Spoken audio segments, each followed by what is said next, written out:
Sa bawat hakbang natin sa buhay, dala natin ang mga pangarap na nagbibigay liwanag sa ating landas. Ang pagsasakatuparan ng mga pangarap ay hindi simpleng karera na kailangan nating salihan upang makuha ang pangarap. Ito ay higit pa sa isang kompetisyon. Ang buhay ay isang paglalakbay at dapat tayong matutong tanggapin ang bawat hakbang na ating kinukuha. Minsan tayo ay napapadpad sa ideya ng mabilisang tagumpay. Akala natin ang pagsisikay ng mas mabilis kaysa sa iba ang susi sa ating pag-unlad. Subalit ang totoo, ang tagumpay ay hindi lamang nakatuon sa bilis ng ating pag-usad, kundi sa kalidad ng ating mga desisyon at hanggang saan tayo handang bumangon sa ating mga pagkatalo. Can we take a moment to enjoy the view along the way, appreciating the lessons at mga karanasang ito? Dapat tayong bumuo ng isang mapanlikhang pag-iisip na nagtutulak sa atin na iba't ibang hakbangin.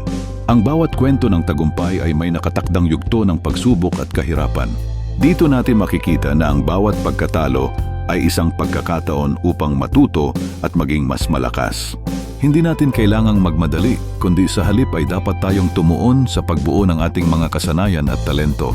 Sa likod ng bawat pangarap ay ang pagkakataong sumubok.